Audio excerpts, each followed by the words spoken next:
J'étais au sommet d'une falaise. Je me suis mis à courir. Courir jusqu'au bord de cette falaise. Et là, devant le vide, eh bien, j'ai fait le saut de la mort. Et en bas, il y avait une bassine d'eau. Et au moment d'arriver dans la bassine d'eau, je suis tombée sur le dos d'un taureau. Et voilà que le taureau a pris des jambes de cheval. Et que le taureau, avec des jambes de cheval, s'est mis à galoper. À un moment donné, le taureau, avec les jambes de cheval, s'est mis à ruer. J'ai fait un tourbillon dans les airs, j'ai tourné comme un fétu de paille. Et je suis retombée ici, place de la Cabrérade, pour vous raconter des histoires. Eh bien oui, je suis là. Pour vous dire ce soir des contes d'Erwisch. Les contes des chercheurs de vérité. Ils nous ont été transmis par Idriss Shah, un maître soufi, qui disait ceci lorsqu'il parlait des contes d'Erwisch. Voici des contes des temps anciens, indicateurs du temps présent et des actes du passé, plein d'allusions aux choses du monde du sens et du monde de l'au-delà des apparences.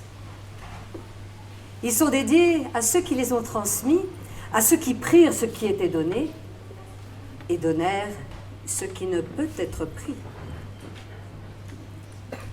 Pour entrer dans les contes, eh bien, il y a une clé. On dit que la parole appartient autant à vous qu'à moi. Pour ouvrir la porte d'un conte, il y a une clé. Alors ça peut être par exemple un chant. Vous allez chanter avec moi pour ouvrir la porte d'un conte. Je suis venue avec beaucoup de contes dans mon sac, dans ma mémoire, et c'est vous qui allez décider quel conte veut venir. Est-ce que vous êtes bien installés tous ?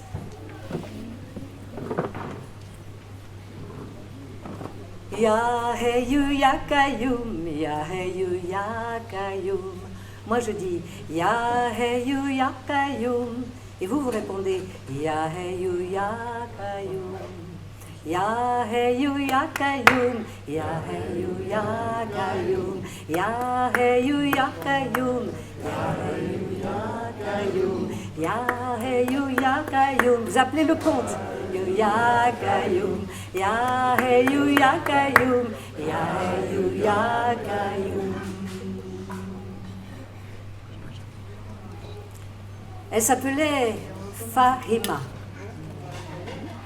Fahima, cela veut dire celle qui comprend.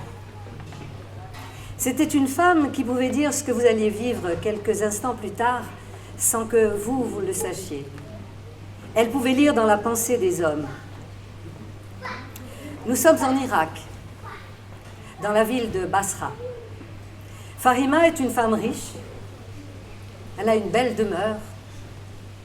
Seulement, comme elle sait lire dans la pensée des autres, elle lit des pensées qui ne le conviennent pas. Car, ayant hérité de sa famille d'une grosse fortune,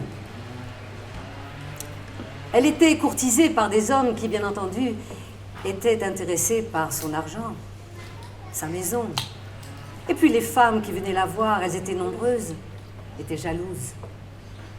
Alors un jour, Fahima a dit qu'elle ne voulait plus voir personne. Elle s'enferme dans sa demeure, elle y vit en solitaire, avec quelques servantes. Et la vie passe comme ça, jusqu'au jour où elle va sur son balcon. À ce moment-là, en ce matin, un rayon de soleil vient se toucher son visage. Et au moment où son visage est éclairé, passe là le prince de Bassora, à cheval. Le rayon de soleil sur le visage de Fahima l'arrête immédiatement. Ah, c'est un prince. Ce qu'il veut, c'est pour lui. Il la trouve belle, il veut la voir, et même, il veut l'épouser. Le prince de Bassora va vite dans son palais. Il demande qu'on aille chercher la belle, Fahima, celle qui comprend.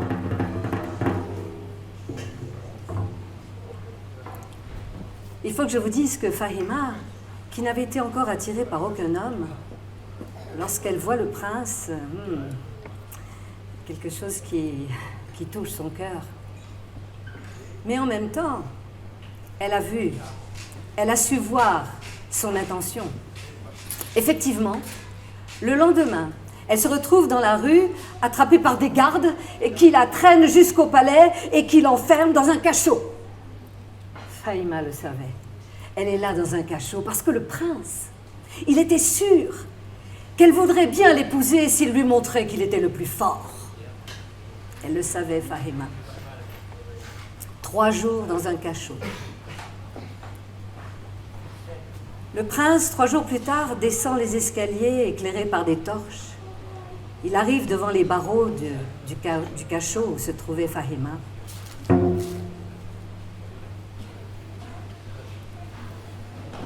Il descend la dernière marche. Fahima,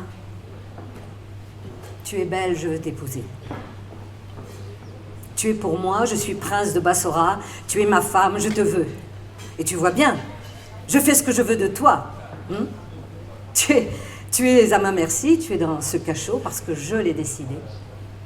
Mais tu sais, si tu acceptes de m'épouser, je serai un bon mari. Je t'offrirai tout ce dont tu as besoin. Je sais être tendre aussi. Fahima regarde le prince droit dans les yeux et lui dit « Ni violence, ni haine, ni ruse, ni astuce, ni violence, ni violence. » Et elle ferme les yeux. Tous les jours, le prince de Bassora descend, va voir Fahima dans le cachot, il lui demande de l'épouser, et chaque fois, il lui fait la même réponse. Non. Ni violence, ni haine, ni ruse, ni tyrannie. Au bout de quelques jours, le prince passe à autre chose. C'est un prince, il a autre chose à faire. Il va à la chasse, il va voir d'autres princes, et il oublie Fahima, qui est dans son cachot. Seulement Fahima, elle ne se laisse pas aller. Chaque jour, dans ce cachot qui est creusé dans la terre, dont elle sait l'emplacement dans le palais du prince, chaque jour elle creuse Fahima. Chaque jour elle creuse un tunnel pour pouvoir s'échapper. Lorsqu'un matin, son garde, qui était très bavard, lui dit « Princesse, notre prince s'en va en voyage, il est parti vers Bagdad. » Le garde s'en va. Fahima en était au bout de son tunnel. Elle se glisse dedans et elle s'extirpe et elle sort, elle est libre, Fahima, elle est sortie de son cachot. Alors elle file dans son palais. Elle change de vêtements, elle prend de l'argent et puis elle va louer 2 chevaux très rapides. Vous savez pourquoi? Parce qu'elle veut arriver avant lui à Bagdad. Oui. Alors, elle part sur un de ces chevaux très puissants. Elle galope Fahima vers Bagdad. Un long voyage, très long voyage. Bien entendu, elle arrive avant le prince. Parce que lui, vous savez, les princes, ils ont des caravanes, ils avancent doucement, ils rencontrent d'autres hommes importants. Il arrive 1 semaine après Fahima à Bagdad. Fahima, elle se rend blonde. Elle change son allure. Elle se fait une autre femme. Elle met d'autres bijoux, elle se transforme. Et lorsqu'elle voit arriver le prince de Bassora à Bagdad, alors qu'elle a loué une maison juste en face du prince, comment dire... Oui, mais l'homme important de Bagdad, excusez-moi, mais je ne les fréquente pas beaucoup. Hein. En tout cas, elle est face au palais à Bagdad, quoi, et elle voit arriver le prince de Bassora. Et l'histoire dit qu'elle s'arrange pour être vue. je vous promets que lorsque le prince de Bassora la voit, il se dit « C'est incroyable comme elle ressemble à Fahima.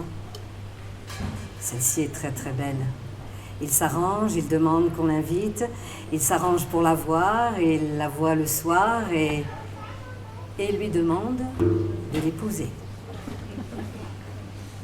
Fahima, qui est devenue Warda, dit oui. Et elle épouse le prince de Bassora. Ils vivent une année d'amour fou. Elle met au monde une petite fille. Et elle sait, Fahima, ce qui va se passer. Le prince de Bassora a envie de continuer ses voyages. Il a envie d'aller plus loin.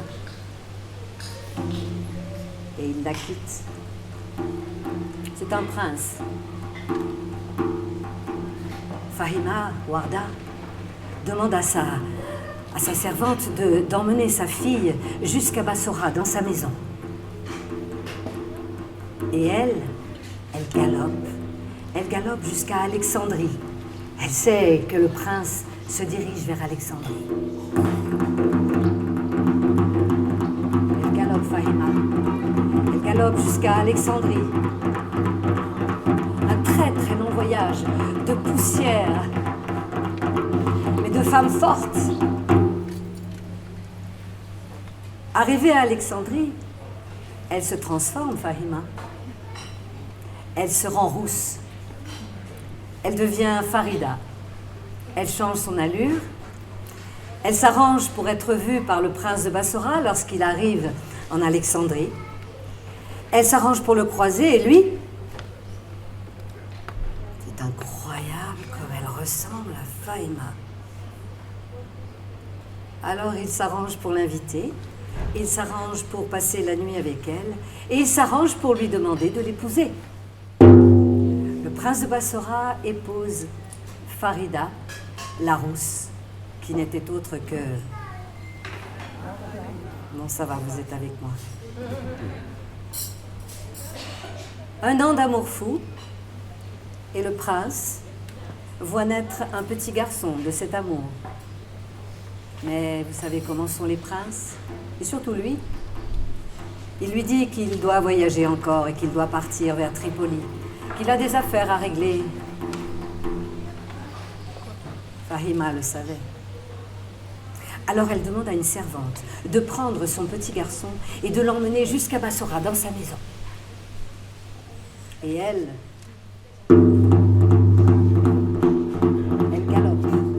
galope jusqu'à Tripoli. Un voyage encore plus long. Elle se dit qu'elle est folle, mais elle y arrivera. Elle continue jusqu'à Tripoli. Et vous vous en doutez qu'à Tripoli, le prince de Bassora la rencontre, qu'il la trouve belle. Elle s'appelle Jamila. Elle s'est déguisée, maintenant elle est brune. Il tombe amoureux fou d'elle. Il l'épouse. Et chaque fois qu'il l'épouse, il se dit, il épouse les femmes, il se dit qu'elles sont quand même beaucoup plus douces que celles qu'il a laissées dans le cachot. Mais voilà qu'un an plus tard, alors qu'elle met au monde encore un enfant, une petite fille encore, le prince de Bassora lui dit qu'il doit rentrer chez lui. Elle le trouve étrange. Elle sent que quelque chose en lui bouge. Il la quitte. Il part de Tripoli, il prend un navire et il s'en va. Et elle s'arrange pour prendre un navire encore plus rapide que le sien. Et elle revient le plus vite qu'elle peut. Avant lui, elle revient à Bassora, en Irak. Arrivée dans sa demeure, elle retrouve ses enfants, car elle avait effectivement le troisième enfant, elle l'avait avec elle. Elle les donne à ses servantes, et puis, vite, elle repasse dans le tunnel qui mène à son cachot, et elle s'enferme de nouveau dans son cachot. Le garde n'y comprend rien. Il faut dire que lui n'avait rien dit, parce que s'il avait dit qu'elle s'était sauvée, on lui coupait la tête. Et il la voit de nouveau dans le cachot, il n'en vient pas, et elle lui dit « Chut !»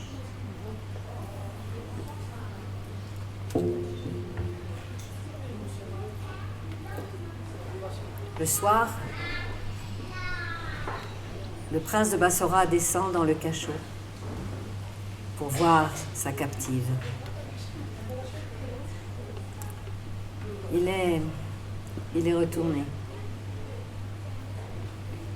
Fahima, je suis désolée, je t'ai maltraitée. Je t'ai laissé là dans ce cachot, pardonne-moi. Je ne suis plus le même, je suis salie par tout ce que j'ai vécu dans ce voyage. Tu es libre. Sors, va-t'en. Alors elle le regarde et lui dit, qu'est-ce qui t'arrive? Raconte-moi ton voyage. Non. Non, tu ne pourrais pas comprendre. Raconte-moi tout de même, lui dit Farida.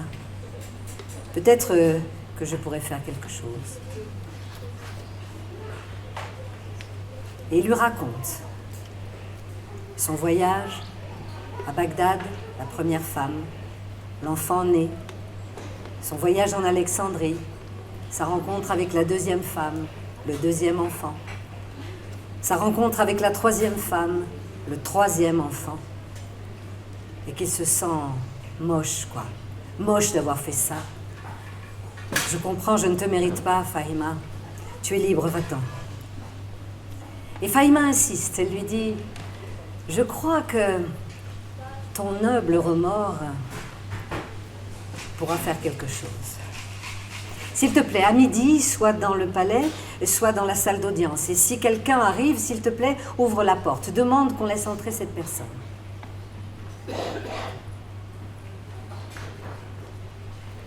Le prince retourne dans la salle d'audience. Fahima va chercher ses 3 enfants. Et imaginez, sur l'heure de midi, la porte de la salle d'audience s'ouvre et entre Fahima avec un bébé dans les bras, une petite fille, un petit garçon, et s'avance vers le prince de Bassora.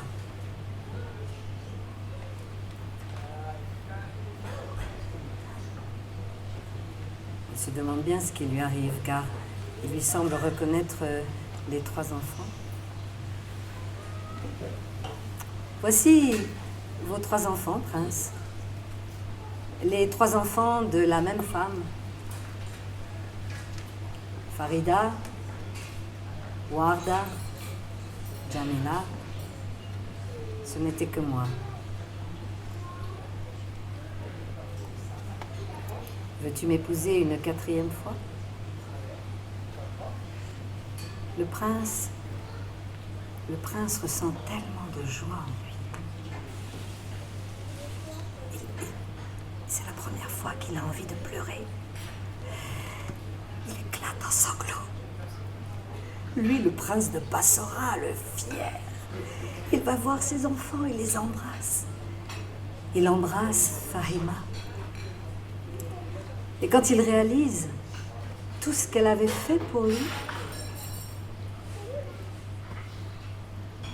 il comprend qu'une femme peut instruire un homme au-delà de toute parole.